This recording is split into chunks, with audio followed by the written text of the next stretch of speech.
अस्सलाम वालेकुम। आज का अपना टॉपिक है इनफाइनाइट ज्योमेट्रिक सीरीज़। एक था फाइनाइट, अब इनफाइनाइट है। तो इनफाइनाइट का मकसद है जैसे first term of geometric series plus a r, second term a r square a cube up to infinite. ये है इनफाइनाइट ज्योमेट्रिक सीरीज़ लिखने का तरीका। अब सवाल है कि जब इनफाइनाइट ज्योमेट्रिक सीरीज़ होगी तो there are two categories, two cases. एक का नाम है डाइवर्जेंट। डाइवर्जेंट मीन्स फैल जाना, यानी कहीं पे रुकना नहीं, जैसे गोज़ टू इन्फिनिटी प्लस या इन्फिनिटी माइनस। और एक जो होती है वो होती है कन्वर्जेंट। तो मैंने लिखा है इट इज़ ए डाइवर्जेंट। जब डाइवर्जेंट इनफाइनाइट ज्योमेट्रिक सीरीज़ होगी तो उसका कोई सम नहीं होगा। तो इसमें दो कंडीशन है। जब रेशो r इक्वल टू 1 या रेशो ग्रेटर देन 1 होगा तो वो ज्योमेट्रिक सीरीज़ जो है इनफाइनाइट है, डाइवर्जेंट है, उसका सम नहीं होगा।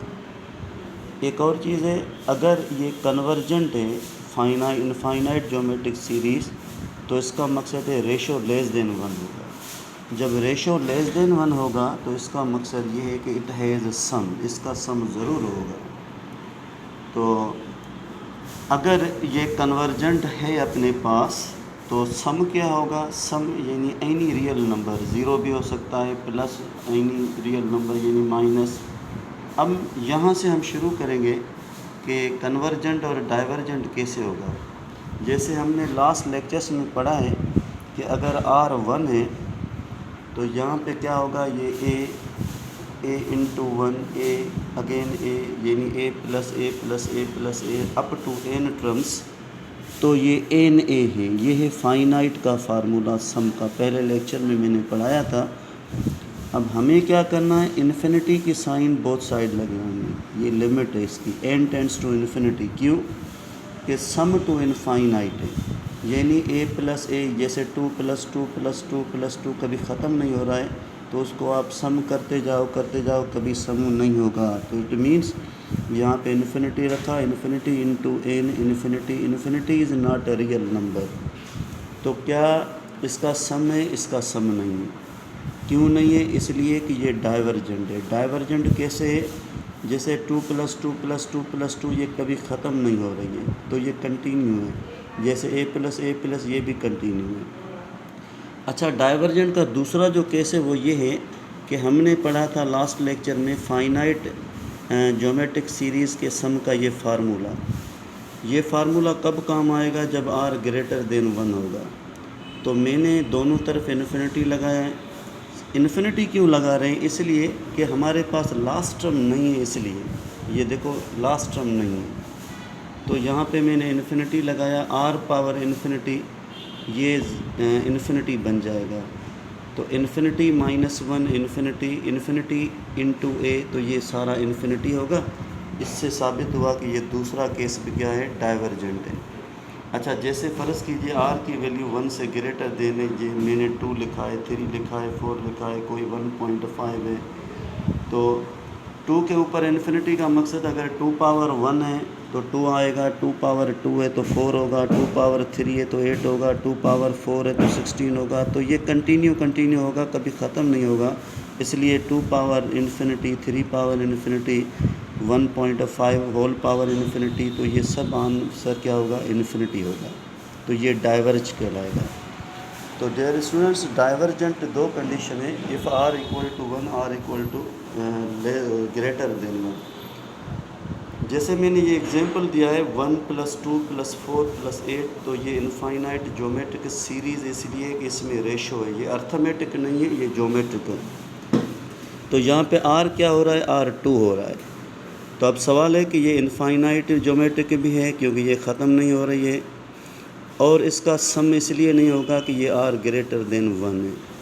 इस तरीके से एक और एग्जांपल मैंने दिया है 3 प्लस 3 प्लस 3 प्लस 3, तो इसमें रेशो 1 है क्योंकि 3/3 1 आएगा, लेकिन फर्स्ट टर्म 3 है।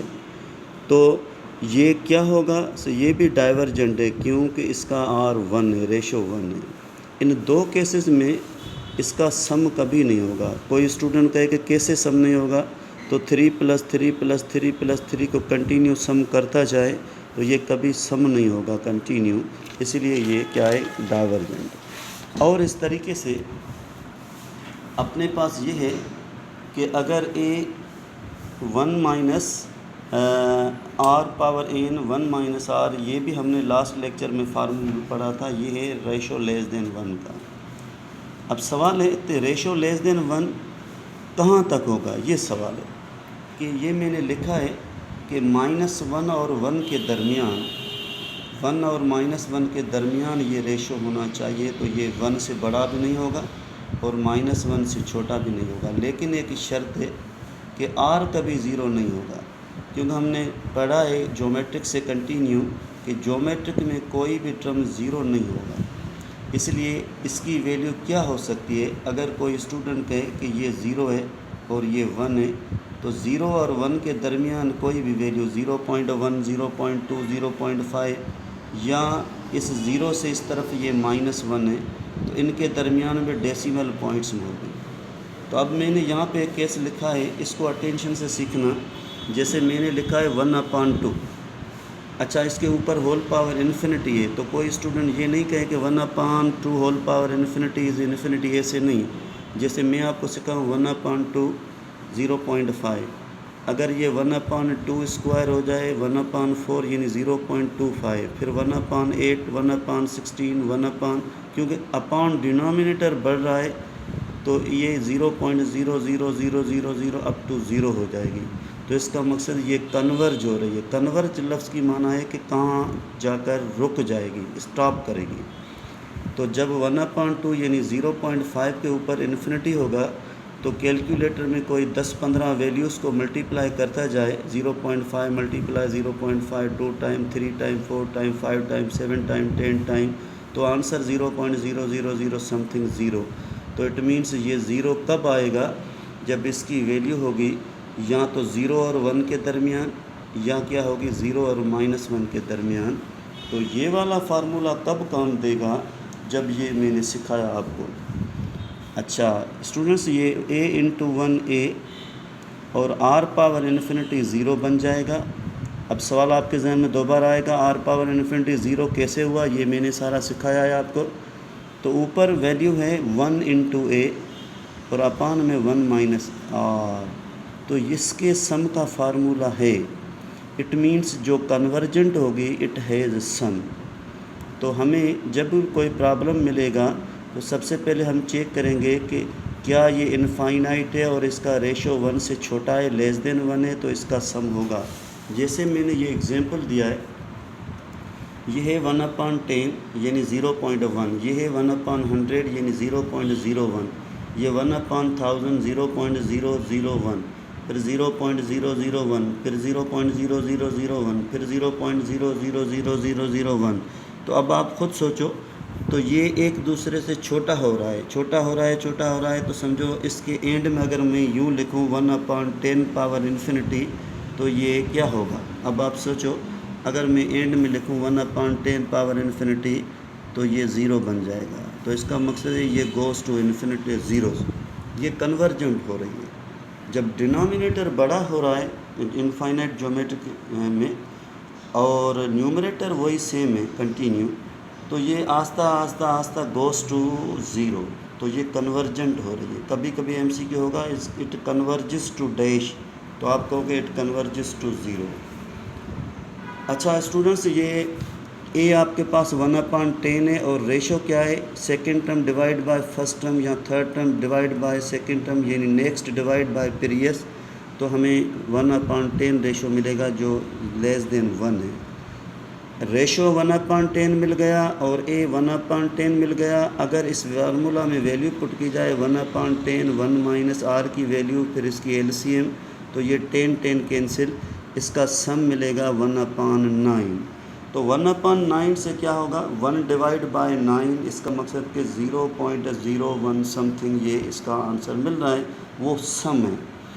इसका मकसद ये है कि जब ये 0.1 है प्लस 0.01 है प्लस 0.001 है प्लस 0.0001 है, तो इन सब को हम सम करेंगे तो इसका सम जो है ना वो टोटल नियर टू 0.1 समथिंग होगा, 0.01 समथिंग होगा, इसलिए इसका सम है 1/9 और ये कन्वर्जेंट कहलाएगी। जैसे दूसरा एग्जांपल मैंने ये दिया है 1/5, 1/15, 1/45, तो इसमें फर्स्ट टर्म तो 1/5 है और 1/15 को 1/5 से या 1/45 को 1/15 से डिवाइड किया जाए तो ये 1/3 है। तो कन्फर्म हो गया कि ये रेशो लेस देन 1 है और ये भी कन्वर्जेंट कहलाएगी। तो इसी सम के फार्मूला से आप हल करोगे तो आपको इसका आंसर मिलेगा।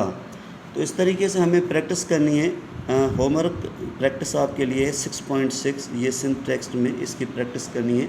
एंट्री टेस्ट के लिए बहुत इंपॉर्टेंट क्वेश्चंस आपके लिए। अच्छा, आगे हम चलते हैं कि अगर सम ये अपने पास है a = 1 - r, अगर इसको हम इस तरफ शिफ्ट करें, इस तरफ शिफ्ट करें तो ये एस ब्रैकेट 1 - r = a, यानी कभी कभार क्वेश्चन आएगा कि सम ऑफ इनफाइनाइट ज्योमेट्रिक गिवन है और रेशो गिवन है, तो इसका फर्स्ट टर्म क्या होगा, तो इसके लिए एक फार्मूलेशन बन गई। अब सवाल आगे भी है कि फ़र्ज़ कीजिए सम गिवन है इनफाइनाइट ज्योमेट्रिक सीरीज़ का और फर्स्ट टर्म भी गिवन है, तो आर क्या होगा, तो इसके लिए ये वाला फार्मूला है। इसको मैंने इस तरफ शिफ्ट किया है, जब इस तरफ शिफ्ट किया तो ये बन गया एस ब्रैकेट 1 - r और = a। ठीक है, ये एस इसके अपान में चला गया, a/s। जब ये a/s हो गया तो बाकी ये 1 - r है। r इस तरफ शिफ्ट करो और इस वैल्यू को इस तरफ, तो 1 - a/s। तो ये मैंने हल किया है। अच्छा, इनफाइनाइट ज्योमेट्रिक सीरीज़ का मैंने ये एग्जांपल एक दिया है कि अगर आपके पास फर्स्ट टर्म है 1/3 और इसका सम है 0.5, तो r कैसे निकालना है। r निकालने के लिए इसमें 1 - a की वैल्यू रखो और s की वैल्यू रखो, तो आपको इसका r मिल जाएगा, जैसे ये मैंने हल करके दिखाया है। अच्छा, इस तरीके से एक और क्वेश्चन आगे मैंने एग्जांपल दिया है, अगर रेशो खुद गिवन है 1/4 और सम भी गिवन है तो a क्या होगा। तो अगर आप इस फार्मूला में डायरेक्ट पुट करो फिर भी आंसर सही आएगा, अगर इसमें पुट करो s की वैल्यू, r की वैल्यू, तो इस कंप्लीट का जो मल्टीप्लिकेशन सॉल्यूशन होगा वो आपको a देगा। इस तरीके से एक और एग्जांपल मैंने दिया है कि अगर y अपने पास है 1 + x + x² + x³ and so on, एक सीरीज़ है और = y लिखा हुआ है, पूरा एक्सपेंशन गिवन है और आगे आर्डर होगा कि ये x जो है ना वो लेस देन 1 है। अब ये सवाल आर्डर ऐसे क्यों होगा, क्योंकि ये पूरी इनफाइनाइट सीरीज़ है। x को 1 से डिवाइड करोगे तो रेशो x आएगा, अगर x² को x से डिवाइड करोगे रेशो फिर भी x आएगा। उसने आर्डर दिया है ये x लेस देन 1 है, कन्फर्म हो गया कि ये इनफाइनाइट ज्योमेट्रिक सीरीज़ कन्वर्जेंट है। तो ये फार्मूला हम यूज़ कर सकते हैं a/1 - r। तो 1/1 - r की वैल्यू हमने रखी x, तो ये अपने पास y मिल गया, क्योंकि उसने क्वेश्चन किया है कि या क्वेश्चन करेगा फाइंड y या क्वेश्चन करेगा फाइंड x। अगर क्वेश्चन करे फाइंड x तो इसको इस तरफ शिफ्ट करो और इस y को इस तरफ शिफ्ट करो, तो ये 1 - x = 1/y बन गया। हमें अगर x मालूम करना है तो ये x इस तरफ चला जाएगा और ये y इस तरफ, तो 1 - 1/y = x, इसकी एलसीएम बनाएंगे तो x की वैल्यू y - 1/y, इन दोनों में एक क्या होगा, कन्वर्स हो गया, यानी एक दूसरे का इन्वर्स हो गया। ठीक है, इस तरीके से हम आगे कंटिन्यू रखेंगे कि अगर अपने पास कुछ इस तरीके से क्वेश्चन मिले, अगर इस तरीके से कुछ क्वेश्चन मिले तो ये जो क्वेश्चन है इस क्वेश्चन का बेस आपको देखना है। ये 2 1/2 है और ये 2 पावर 2 × 1/8 बन रहा है और ये 2 पावर 3 × 1/24 बन रहा है।